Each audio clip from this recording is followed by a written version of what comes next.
Hare Krishna. Summary of Canto 4, Chapter 2. Daksha curses Lord Shiva.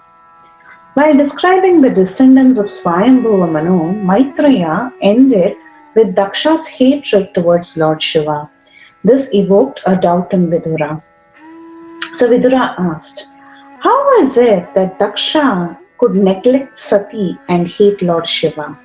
Because Prajapati Daksha was a very affectionate father, and Lord Shiva is the best among the gentle personalities. He is the spiritual master of the whole world. He is non-envious, always peaceful, self-satisfied, and he is the greatest of all the demigods. So please tell me how such a son-in-law and father-in-law could quarrel so bitterly that Sati gave up her life.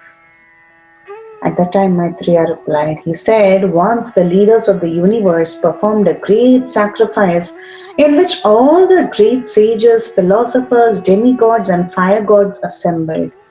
When Daksha entered there, he appeared shining like the sun, and the entire assembly was illuminated.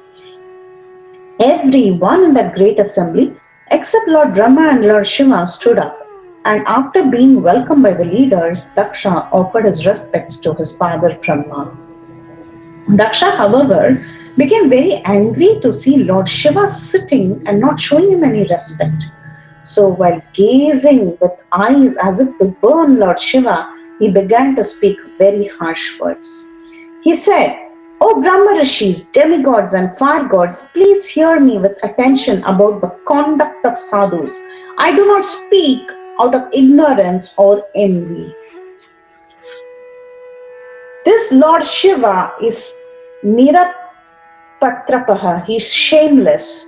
Now, in each of these characteristics that Daksha talks about Lord Shiva, when Daksha is blaspheming Lord Shiva, each of these words, they have another meaning, which is an indirect praise of Lord Shiva. So we will be seeing the indirect praise parallelly. So first Daksha said, Lord Shiva is shameless, Nirapatrapaha, which means actually indirectly it means that he is shelterless. He called him Stabdha, very proud. Then he called him Yashodhna, destroyed by the fame of the Lokapalas, polluted the path of gentle manners.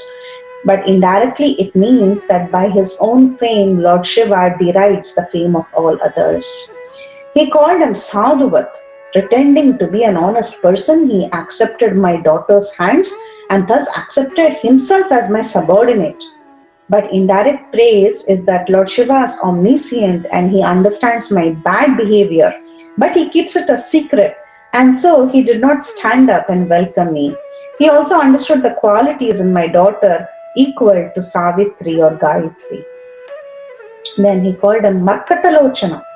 Markatalochana means this monkey-eyed person has married my fawn-eyed daughter, but now he has failed to respect me even with sweet words.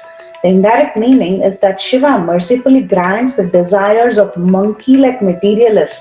Unfortunately, I have not properly respected him.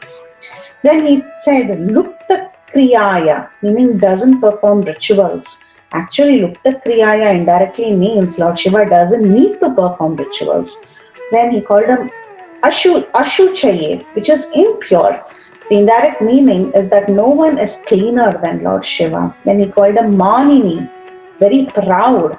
But actually, he is not proud. He is a Manini. Then he called him Bhinna Setave, violates codes of conduct. Actually, Lord Shiva doesn't break any rules. Abhinna Setave. Then he called him Sudrayeva. Although not desiring, I have given my daughter to this unqualified man, like teaching Vedas to a Shudra. But indirectly, it means I being qualified did not want to give my daughter, I being unqualified did not want to give my daughter, but I gave her like a Shudra who teaches the Vedas. Then he calls an Unmatavat, meaning like a madman. Sometimes he laughs and sometimes he cries. But the indirect meaning is that he is mad with prema for the Supreme Lord. Said he is Chitta Bhasma Krita Snana. He smears crematorium ashes and ornaments with garlands of skulls and bones. Indirectly, it means that this is his pastime. According to other Puranas, smearing ashes on the body is an activity of an exalted Vaishnava. Then he called him Ashivaha Matta Shiva Apadeshaha. The most mad and inauspicious creature, Shiva, is a name only. But indirectly it means by him even the worst place, Apadesha, becomes auspicious. No one is more auspicious than him, Ashivaha. Then he said, Matta Jana Priya Patihi. He is the dear of crazy beings who are in Tamoguna and his dear leader. But indirectly it means he mercifully accepts even the most ignorant and gradually elevates them to spiritual consciousness. Then he said, Nashta Shaucha, unclean. Indirectly it means that he purifies even the impure. Then he called him Unmadanatha, the lord of the ghosts, but indirectly it means he is merciful even to the mad. Then he called him Dukhrade, meaning he has an impure heart, but indirectly it means that his mind is merciful even to the sinful.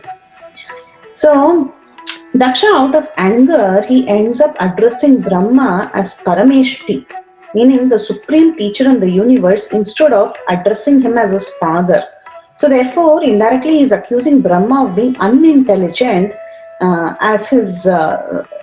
because he requested that Sati should be given to Lord Shiva, and because of this request made by Lord Brahma, everything has been spoiled. That is what Daksha was meaning.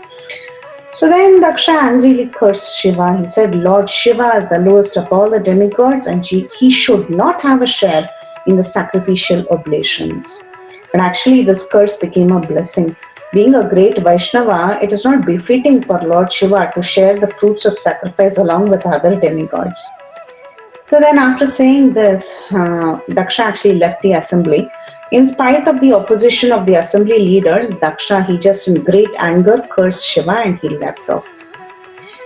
Then when he cursed Shiva like this, Nandishvara counter-cursed. Nandishvara was infected with anger and he counter-cursed Daksha, and all the Brahmanas who had tolerated Daksha's cursing Lord Shiva was seen by Nandishvara. Nandishvara didn't like it. So therefore he counter-cursed Daksha and also the Brahmanas who had tolerated Daksha's cursing Lord Shiva.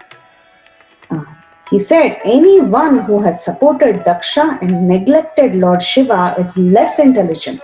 Because of this vision of duality, of bodily identification, they will be bereft of transcendental knowledge of the soul and the Lord. Pretentious religious householder life in which one is attached to material happiness and attracted to the superficial explanation of the Vedas robs one of all intelligence and fully attaches one to Karma Kanda. So therefore, let this Daksha have a goat head. He has forgotten Vishnu Gati, the spiritual goal, and he is attached to sex life. Very shortly, he will get the head of a goat.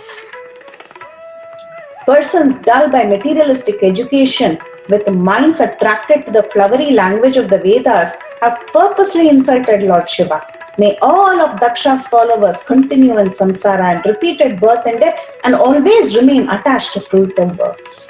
Let these Brahmanas take to education, austerity and vows only for the purpose of maintaining the body. They shall be devoid of discrimination in eating. Let them become beggars simply for the satisfaction of the body. Nandishvara's curses to the Brahmanas are functional today in Kali Yuga.